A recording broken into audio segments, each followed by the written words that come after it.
তাকুল্লাহা হাক্কা তুকাতিহ ইয়া আইয়ুহাল্লাযীনা আমানু, হে ঈমানদারগণ। আল্লাহ রাব্বুল আলামিন ঈমানদারদেরকে কি করছেন?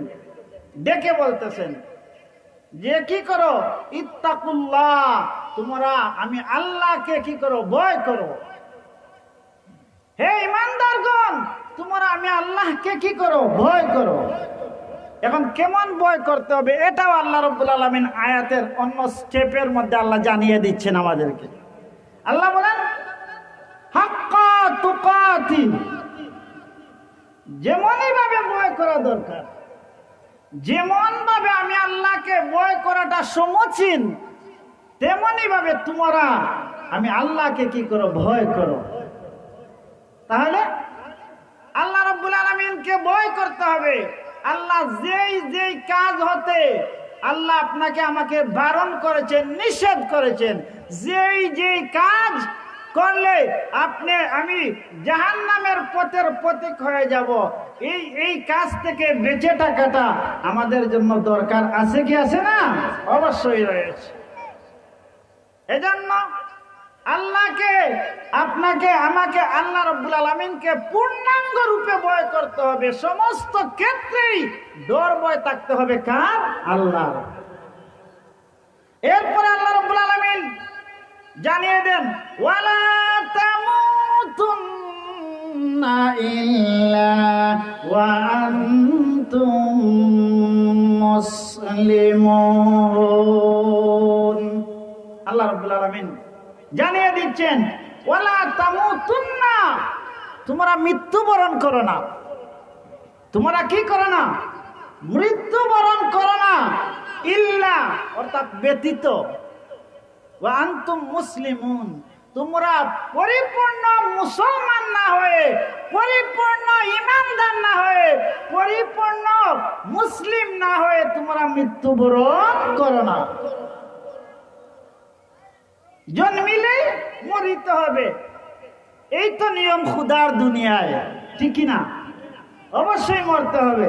তাহলে মরতে হলে আল্লাহ রাব্বুল আলামিন বলছেন তোমরা পরিপূর্ণ মুসলমান না হয়ে, পরিপূর্ণ মুমিন না হয়ে তোমরা মৃত্যুবরণ করো না। তাহলে আপনি আমি পরিপূর্ণ মুমিন হতে হলে আপনার আমার যতটুকু আল্লাহর হুকুম আহকাম আছে এইগুলা মানা দরকার আছে কি আছে না? পূর্ণাঙ্গ মুমিন হতে হলে আপনাকে আমাকে টাইম টু টাইম 5 ওয়াক্তের নামাজ পড়তে হবে। মুসলমান পূর্ণাঙ্গ মুমিন হতে হলে আপনার উপরে যদি যাকাত দেয়া ফরজ হয়, এই যাকাতের মালটাকে আপনাকে পূর্ণাঙ্গভাবে বন্টন করতে হবে। পূর্ণাঙ্গভাবে আপনাকে রমজান মাস আসলে রোজা রাখতে হবে। আর এইভাবে আল্লাহ যত হুকুম দিয়েছেন সমস্ত হুকুমকে তামিল যদি করে দুনিয়ার জমিনে যেতে পারে, তাহলে আপনি আমি পরিপূর্ণ মুসলমান হয়ে যাব। আর পরিপূর্ণ মুসলমান হয়ে যারা দুনিয়াতে যাবেন তাদের জন্য আল্লাহ রাব্বুল আলামিন পুরস্কার তার কাছে আছে কি আছে না? অবশ্যই রয়েছে। মুসলমান ঈমানদার, এর জন্য এই জমিনে আপনি আমি খুব কেয়ারফুল লাইফটাকে কাটাতে হবে, সতর্কভাবে কাটাতে হবে। জমিনের মধ্যে চলেন, জমিনের মধ্যে চলবেন। জমিন আপনার আমার বিরুদ্ধে কাল ময়দানে মাশরে সমস্ত কিছু জমিন খুলে খুলে বর্ণনা করবে। আল্লাহু আকবার। জমিনে যেমন তেমন ভাবে চলবেন।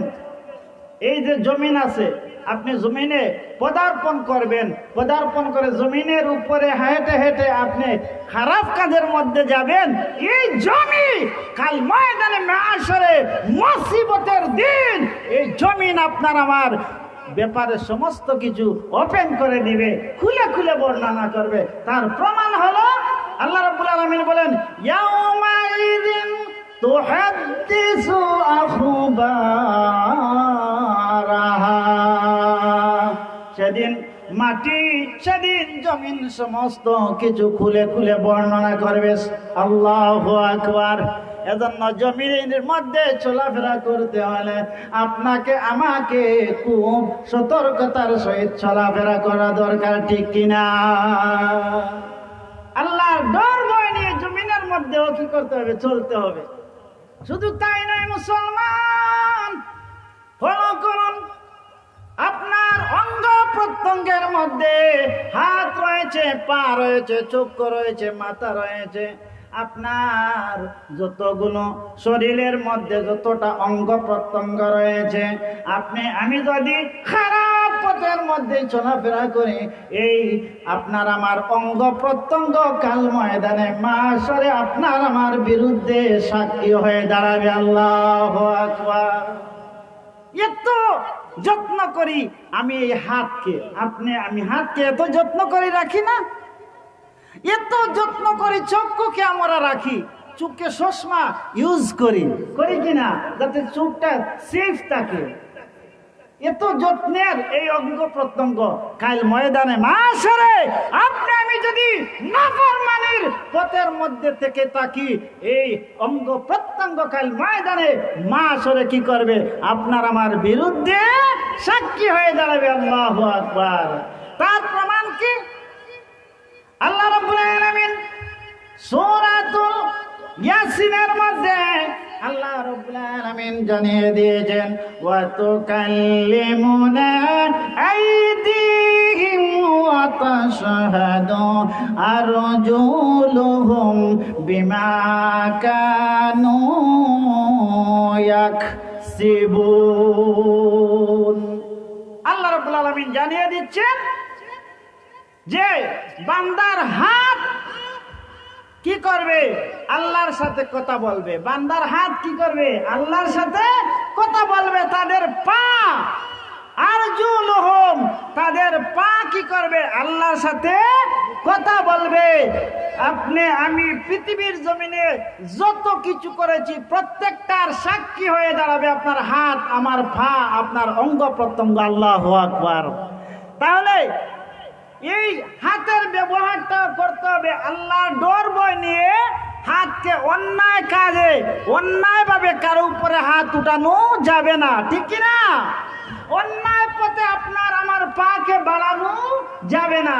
সমস্ত কিছু যতই কিছু করব আমি প্রত্যেকেই আল্লাহর ডর ভয় অন্তরের মধ্যে নিয়ে করতে হবে। আর আল্লাহ রাব্বুল আলামিনের ডর ভয় যদি অন্তরের মধ্যে নিয়ে আমি চলতে পারি, কারণ কেন আল্লাহর ডর ভয় অন্তরের মধ্যে নিব না? আল্লাহ তাআলাকেই তো আমি সর্বাধিক ভয় পাওয়ার কে উপযুক্ত? আল্লাহ। আল্লাহ রাব্বুল আলামিন পরের আয়াতে বলে দিচ্ছেন, আল্লাহু আহাqqু আন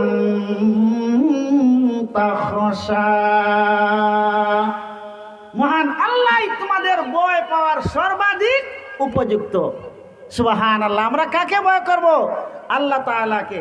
আপনাকে আমাকে আল্লাহ রাব্বুল আলামিন যেন আল্লাহকে ভয় করার তৌফিক দান করেন। আর আল্লাহকে যদি আমি সঠিকভাবে ভয় করে যেতে পারি, আল্লাহর ডর ভয় অন্তরের মধ্যে নিয়ে যদি আমি দুনিয়া ছাড়তে পারি, আপনার আমার জন্য ফ্যাসিলিটি কি? আপনার আমার ফায়দা কি? আপনার আমার লাভ কি? আল্লাহ পাক রব্বুল আলামিন সূরাতুল আর রহমানের মধ্যে আল্লাহ রাব্বুল আলামিন জানিয়ে দিয়েছেন, ওয়ালিমান খাফা মাকামা রাব্বিহি জান্নাতান। আল্লাহ রাব্বুল আলামিন সূরাতুর রহমানের মধ্যে বলেন যে আপন প্রভুর সামনে হাজির হওয়ার ভয়ে ভীত, ভয়ে কম্পিত, যে তার প্রভুর ভয়ে সে কি একদম নার্ভাস, তার প্রভুর বয়সে ভীত হয়ে আছে, ওই ব্যক্তির জন্য আল্লাহ রাব্বুল আলামিন জান্নাতান, দুইটা জান্নাতকে আল্লাহ রাব্বুল আলামিন তৈয়ার করে রেখেছেন। সুবহানাল্লাহ। তাহলে দুইটা জান্নাতের অধিকারী আমি হওয়া দরকার আছে কিনা? বাবারা আমার, বন্ধুরা আমার, এরপরে হাদিস শরীফ থেকে আমরা জানবো, কারণ লম্বা চূড়া আলোচনা করার সময় নাই। আমাদের অতিথিরা আমি বলছি রয়েছেন, এমনিতে অনেক সময় চলে গেছে। হাদিস থেকে আমরা জানবো আল্লাহকে ভয় করলে কি হয়।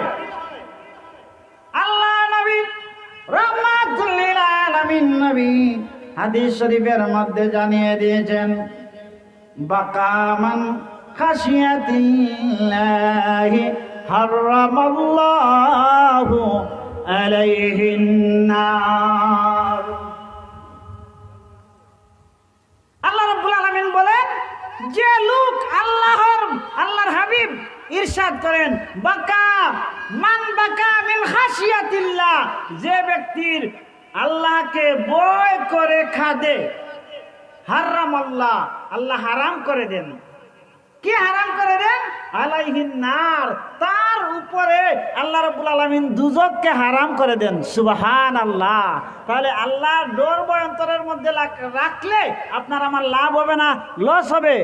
অফকোর্স আপনার আমার জন্য ফেসিলিটি আল্লাহর দরবারে রয়েছে। বাবার আমার, বন্ধুগণ আমার, এজন্য আমি বলেছি প্রত্যেকটা সেক্টরে আল্লাহর ডর ভয় আপনাকে আমাকে রাখতে হবে। আল্লাহর ডর ভয় রাখলে কি হবে?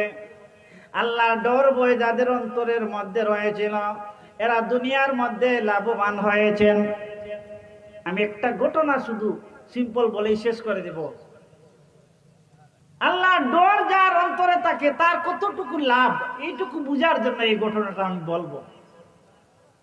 আল্লাহর নবী হযরত মূসা আলাইহিস সালাম কেমন নবী ছিলেন, রাসূল ছিলেন? খুবই গরম ছিলেন একজন নবী, যিনি আল্লাহর সাথে কি করতেন?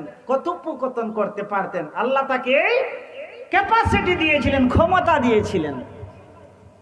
আল্লাহ নবী মূসা আলাইহিস সালাম আল্লাহ রাব্বুল আলামিনের কাছে একদিন আরজ করলেন, ফরিয়াদ করলেন, রব্বুল আলামিন, আমি আপনার জমিনের মধ্যে কি করতে চাই? আপনার জমিনের মধ্যে আমি সবচাইতে গুনাহগার লোকটাকে আমি দেখতে চাই। আমাদের অতিথি এসে গেছেন,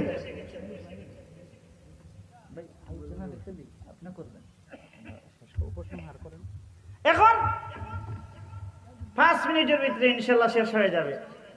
আল্লাহ নবী হযরত মূসা আলাইহিস সালাম বলেন, রব্বুল আলামিন, আপনার জমিনের মধ্যে সবচাইতে গুনাহগার ব্যক্তিটাকে আমি দেখতে চাই। আল্লাহ রাব্বুল আলামিন মূসা আলাইহিস সালামের এই দোয়াকে মঞ্জুর করে নিলেন।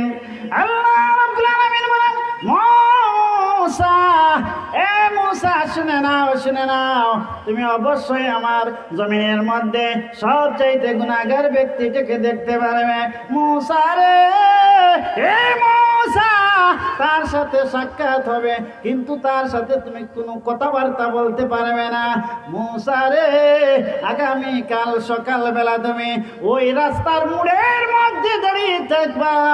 যেই ব্যক্তির সাথে তোমার সর্বপ্রথম সাক্ষাৎ হবে, এই ব্যক্তিটাই হলো জমিনের মধ্যে সবচাইতে নাফরমান, জমিনের মধ্যে সবচাইতে গুনাহগার ব্যক্তি। আল্লাহু আকবার। আল্লাহ নবী হযরত মূসা আলাইহিস সালাম পরের দিন সকালবেলা ওই জায়গার মধ্যে চলে গেলেন। তিনি সর্বপ্রথম একটা ব্যক্তিকে দেখতে পেলেন, আসতেছে তার দিকে। একটা সন্তান তার হাতের মধ্যে ধরে ধরে বাবা তার সন্তানকে নিয়ে আসতেছে। আল্লাহ নবী হযরত মূসা আলাইহিস সালাম ওই ব্যক্তিটাকে দেখলেন মুসলমান। এরপরে আল্লাহ রাব্বুল আলামিনকে আবার হযরত মূসা আলাইহিস সালাম বলেন,